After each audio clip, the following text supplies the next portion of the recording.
Hey, what's up, guys? It's your boy ChronicTurbo. I'm doing a review on this 2026 Hyundai Sonata N-line. It is in ultimate red, which is a $500 option. The vehicle does have a really good price, and we're over at Red Hoagland Hyundai. I'm gonna go ahead and put their information in the video and in the description. But man, they're an amazing dealership. Very down to earth. Like I said about all my dealers, I don't work with dealers that practice shady things. I don't do it. I used to sell cars. I know what to look for. They are not one of them. Family owned and operated, very small dealer. They have, a decent inventory, but it's not overwhelming, and you're gonna feel like you're at home when you come here. Sorry about that. That's an RX-7 passing by in the background. You can hear that rotary. Sorry about that, guys. Actually, I'm not sorry because it sounds pretty good, actually. So, yeah, I just had to let it play through. But let's go ahead and get into the review, baby.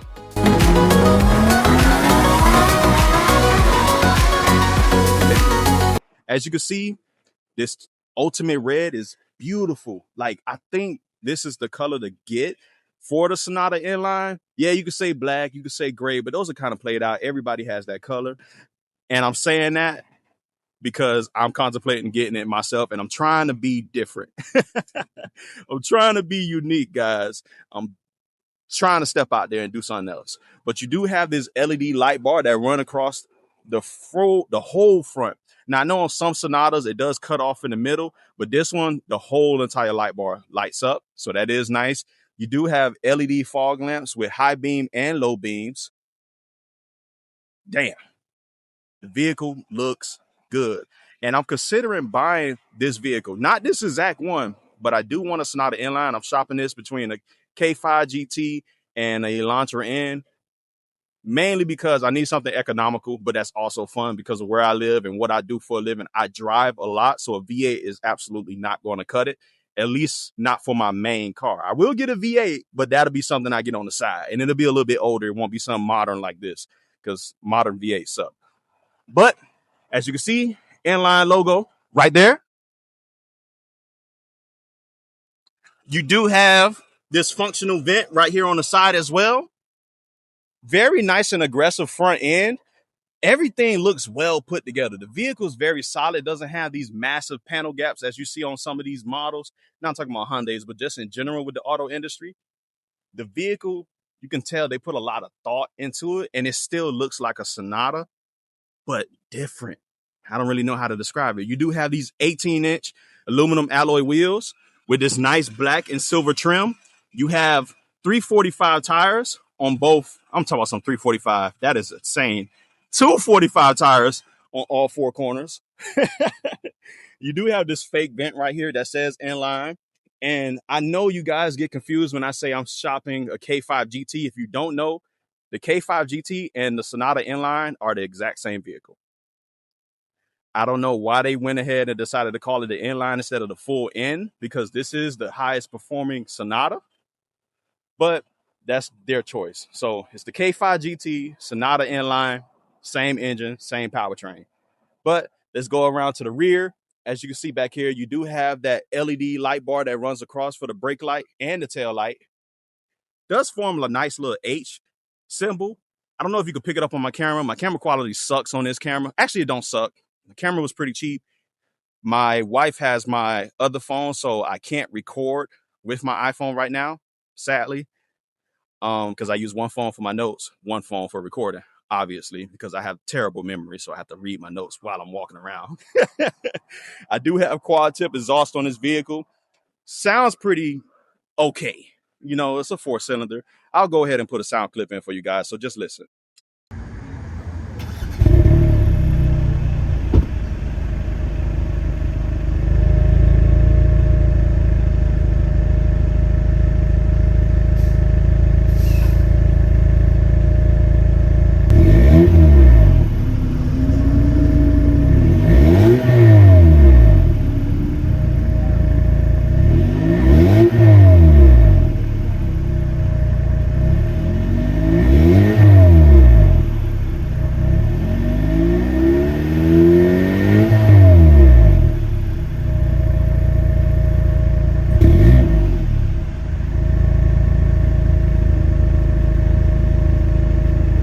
Okay.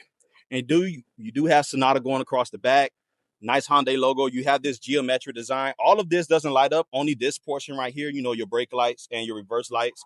But the rest of the center portion does not light up, except for that tiny little tail light bar going across. Full LEDs on everything, like I already said. You don't have to worry about that with this vehicle. You get a lot for your money. We'll talk about pricing once I get inside because it is absolutely blazing out here. But of course, you got another fake vent.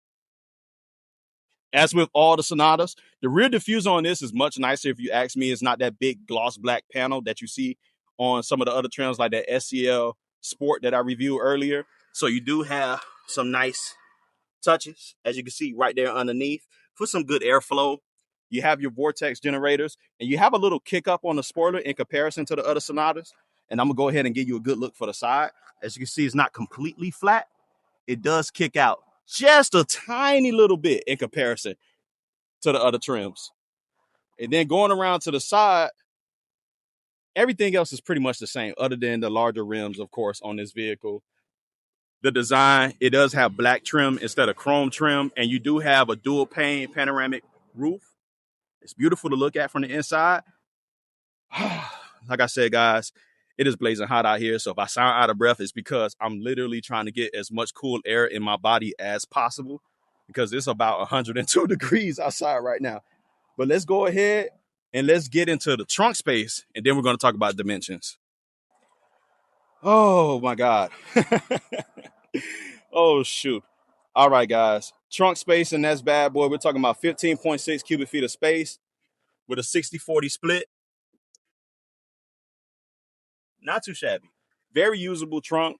Like I said, I need something like this. I do reviews a lot, and I do a lot of driving, a lot of miles on my car. The closest dealership is like 25 miles away from me. So all that back and forth, I need something economical, but also stylish. You got to represent when you're pulling up to do a car review. All right, let's go ahead and talk dimensions of the vehicle. We're talking about a total curb weight of 3,534 pounds, an overall length of 193.3 inches, a width of 73.2 inches, height is 56.9 inches, and wheelbase is 111.8 inches. So not an extremely large vehicle, but it's big enough for me. I was extremely comfortable on the inside, both in the front and the back seat, and I'll show you guys that later. But for now, let's go ahead and pop the hood. We're going to talk about engine specs and, performance numbers because that's what I really want this vehicle for.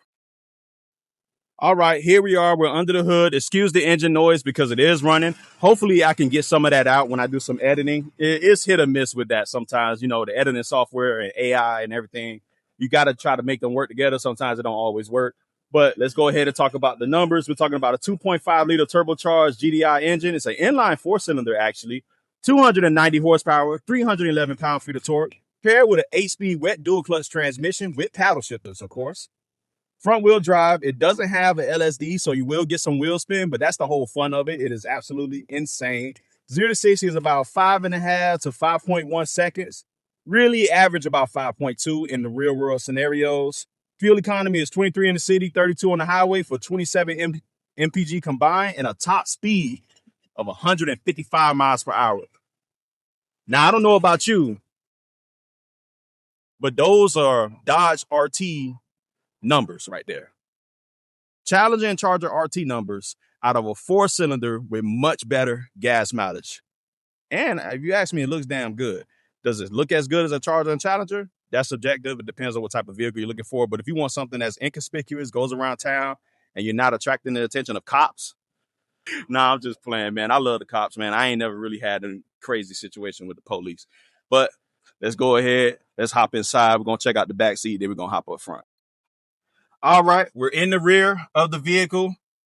I'm really comfortable. I'm sitting behind myself. You do have a hard back, so it will dig into your knees if you're super tall. But I'm 6'1", pretty good size for an adult. Actually, I'm more than a good size. I eat very well. AC vents in the rear, which I love. I love having AC vents in the rear of my vehicles.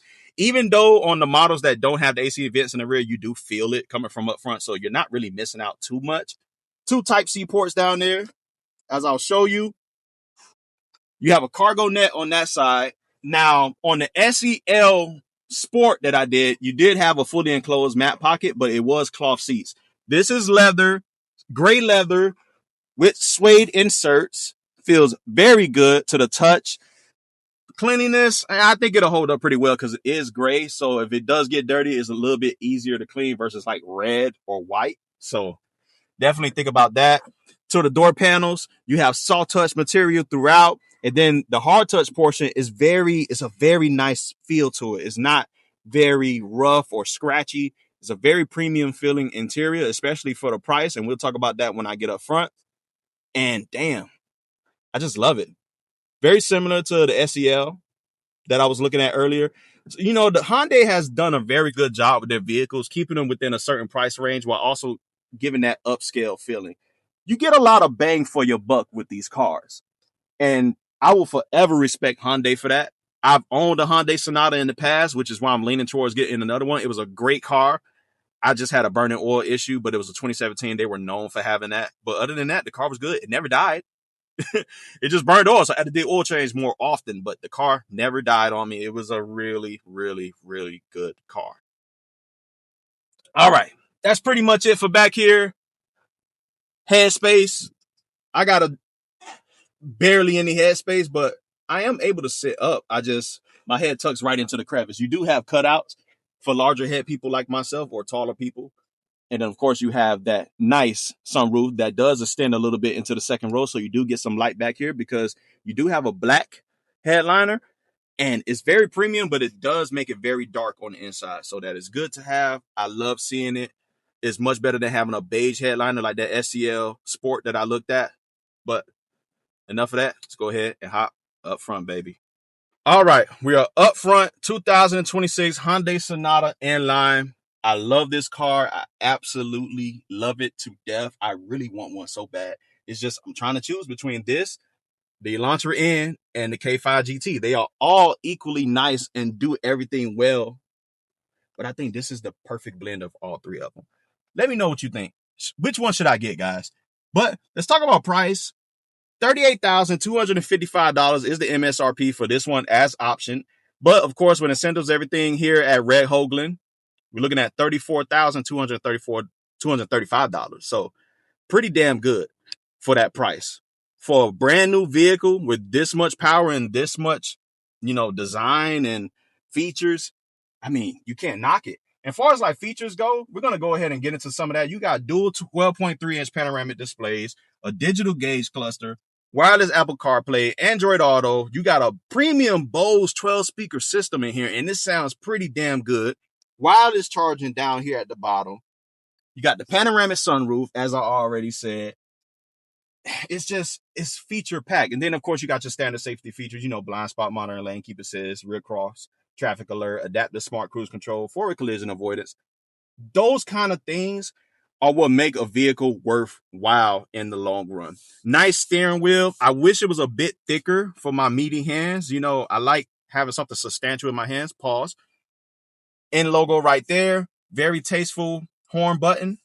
As you can see, you don't have that big ugly H. Sorry, Hyundai. I just did not like the symbol on the horn. I like when companies do something different from the horn. And that is very sleek. It gets the job done. You do have paddle shifters on the back. They feel pretty good. They're not very cheap. Damn, they feel amazing, nice and cold to the touch too. And of course, you have your cruise control settings. Like I said, adaptive cruise control. You have, the whole shebang when it comes to that. Your volume controls on here as well. You control that little screen in the center with this little rotary dial right there. And this display, 12.3 inches of glory on both sides, of course. And damn, it's good. Now, the vehicle's not sold, so I'm not going to mess around with it too much because I don't want to change any settings and then someone buys the car and they kind of have to do all this finicky stuff. So I'm not going to mess around with the display too much, but it's very snappy and it's very good to cuts because I have dealt with a used one in the past. And of course, the glove box is large. It's not lined with felt. I'm not bummed out by that, though. It's perfectly fine with me. And as long as it's down, that's all that matters. And of course, soft touch going across the dash. You have this plastic material right here. Kind of hollow, but it doesn't feel cheap. It doesn't flex too much. And you do have LED lighting running under. I don't know if you could pick it up on this garbage camera that I got. Yeah, you could kind of see it. And that does illuminate at night. It's much better to see at night. I can't wait to change my camera out, guys. I miss my old camera. But decent amount of storage in here as well. Smaller cup holder right here, and you do have a larger one. So you can put like a 20 ounce in here and then a larger Gatorade bottle in this one. You have some storage for your phone. And here's your drive mode selector right here. That sun is glaring really bad, guys. And then you just press on that. You got normal, sport, my drive, which is like a custom mode that you can configure the way you want. You got 3-stage heated seats in this vehicle. You just press this right here to configure that. I mean, this vehicle's loaded, man. You get a lot for the money. $34,000 after incentives and everything is pretty damn good. And even before, $37,000, $38,000 is not bad for a car like this. You could do a lot worse and get much less power. I'm just letting you know right now, you can do a lot worse for a brand new car. You can do a whole lot worse. And you got that 10-year, 100,000-mile powertrain warranty. You can't beat it at all. You can't. The only people that could beat Hyundai is Hyundai. Think about that for a second. Kia, Genesis, they're all under the same umbrella. They're literally in competition with each other. That's how good what they offer is. Now, I know some may talk about their past and everything. Every car manufacturer has a past. Toyota's had the accelerator getting stuck open in the past. I know if you guys remember, there was a whole big thing about that. Guy has an accelerator get stuck over on a highway. So, yeah, every brand has had issues in the past. These seats are very nice, very supple. You do have your N logo right there. It's very tasteful. I mean, they look damn good. The interior looks amazing. You have this red stitching going across the dash, and you have this red inlay going across as well. AC vents are nice and large. They feel pretty premium. The airflow is really good in here. I know it sounds like I'm just giving it to the car, but the car is giving it back tenfold. You have Type-C ports down here. You press that. That's how you control the power to them, of course. See? You push that. You got your 12-volt outlet in there as well. It's a lot to do. It's a lot of car for the money. But that's it, guys. If you like reviews that are more down to earth like this, where I'm being completely honest with how I feel about the car, let me know. I'll try to, post as much as possible, but I do have a full-time job. I work at, an auto retailer, the largest online auto retailer in the nation, actually. And I work a lot, so I try my best to do content whenever I can. I have a few dealerships that I'm partnered with, and I just travel around getting it done. So I do need another car for that, because the one I have is, let's just say it's not up to par for the job. And, I need something more economical. V8s don't cut it. That's all I got to say. But love you guys. Please like, comment, subscribe for more. Peace out.